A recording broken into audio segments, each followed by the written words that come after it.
शिव ओम Vibha creation में आपका बहुत बहुत स्वागत है।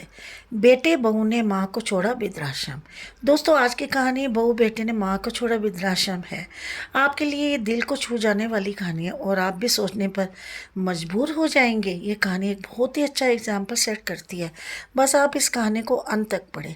हरी घर आया और अपनी माँ के पास गया।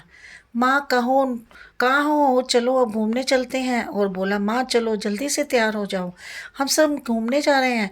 पर कहाँ बेटा?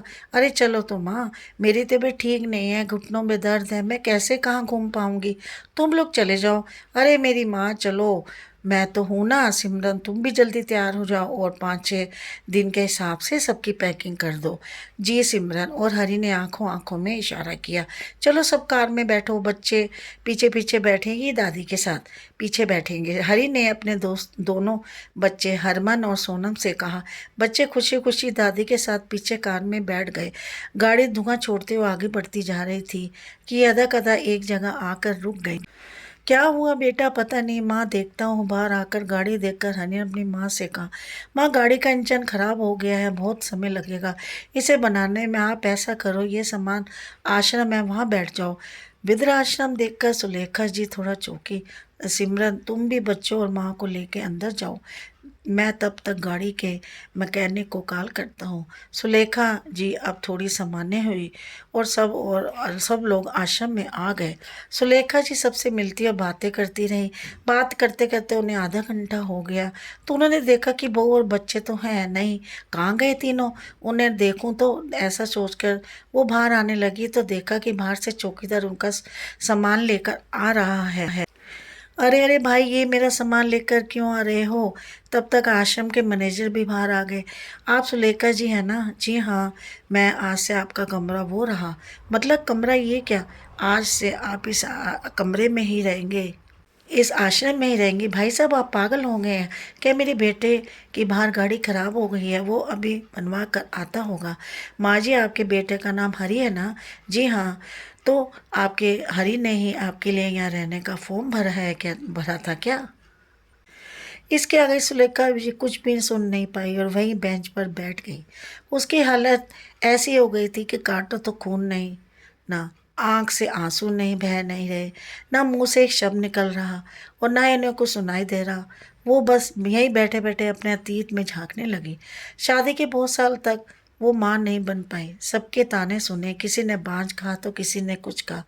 हर तरह का इलाज, हर जगह मान्नत मांगी। आखिर भगवान ने उनकी सुन ली और उनकी गोद में हरी आ गया।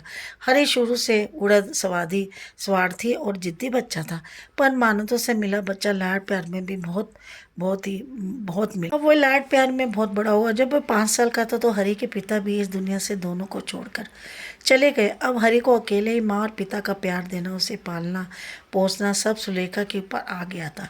इस समय काम सही हुआ कि पति की मृत्यु के उपरांत अनुष्कम्मा ने उसे वर्कशाप में नौकरी मिल गई। उसे याद आ रहा था कि हरी बचपन से ही बहुत जिद्दी और स्वार्थी था। एक बार स्कूल की परीक्षा में वह फेल हो गया था तो उसने खुद को पास करने के लिए सुलेखा के कान के बूंदे ले जाकर अपनी मैडम को दे दिए और बोला, ले लो और मुझे पास कर दो बस। डांटा था उसे सुलेखा ने तो मम्मी मम्मी माफ़ कर दो, आगे से नहीं करूँगा। ऐसे स्कूल से निकलवाने वाले थे पर मैंने हाथ जोड़े तब जाकर फिर से पढ़ने दिया उसे।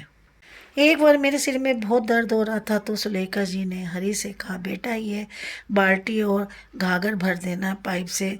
तो कहने लगा, मैं नहीं भरूंगा। सुलेखा ने कहा, बेटा मुझे बहुत दर्द है, भरो नहीं तो पिटाई कर दूंगी। तो हरी ने नंबर डायल कर दिया। पुलिस आ गई घर और उनसे कहने लगा, माँ मुझसे घर के काम कराती है। कितनी शर्मिंदा हुई थी मैं जब पुलिस वाली सुलेखा को खूब खरी खोटी सुना रही थी।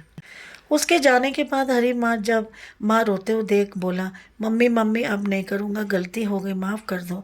ऐसा न जाने कितनी बार उसने गलतियाँ की और हर बार उसकी उससे माफ़ी मांगी। सुलेखा जी भी प्यार से डांट कर गुस्सा करके समझा कर उसे बड़ा किया। उसकी किस्मत हमेशा से अच्छी रही, कम मेहनत में भी वो जल्दी सफल हो जाता। अच्छी जाना नौकरी लगी।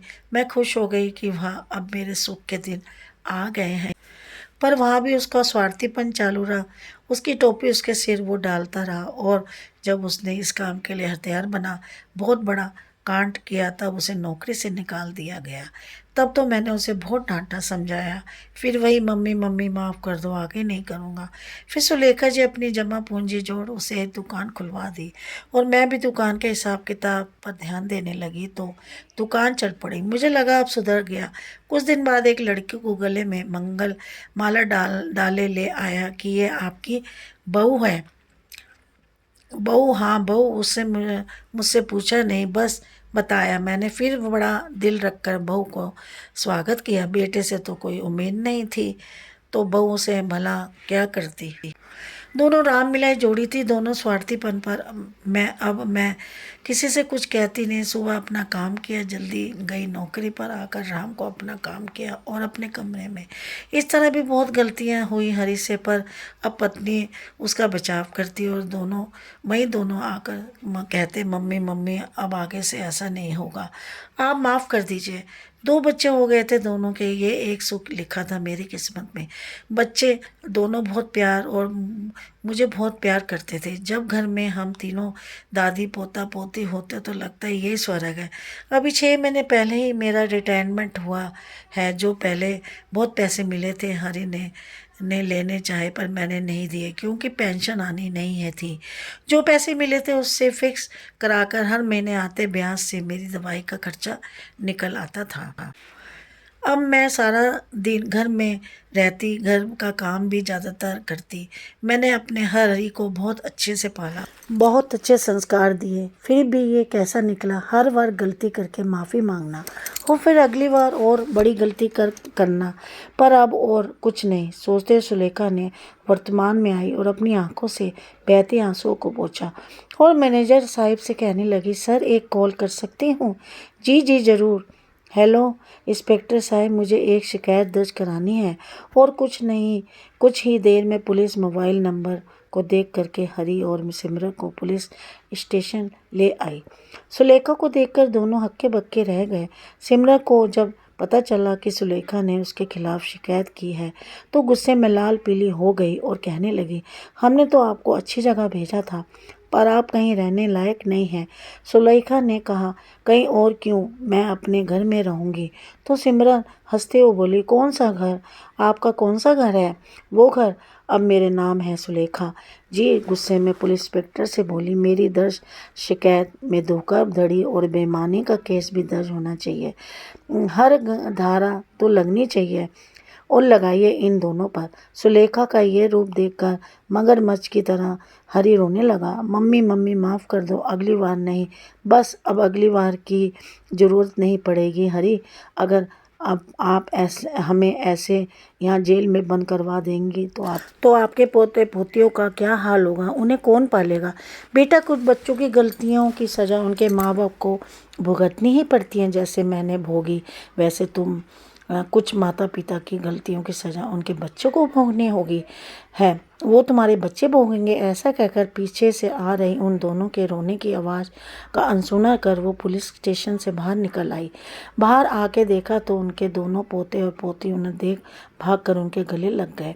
उन्होंने भी उन दोनों को गले लगा लिया और दोनों का एक एक हाथ पकड़कर उनके कदम से कदम मिला वो आगे बढ़ने लगे। उन्होंने निश्चय किया, इस बार तो वो किसी को भी माफ़ नहीं करेंगे। क्या हमें अपनी माँ बाप के साथ ऐसा धोखा करना चाहिए? जो माँ हमेशा अपने बच्चों की गलतियों को माफ़ कर देती है, हमें उस माँ के साथ ऐसा सलूक कभी भी नहीं करना चाहिए। हमें अपनी माँ की कदर करनी चाहिए, कभी भी अपनी माँ का दिल नहीं दुखाना चाहिए।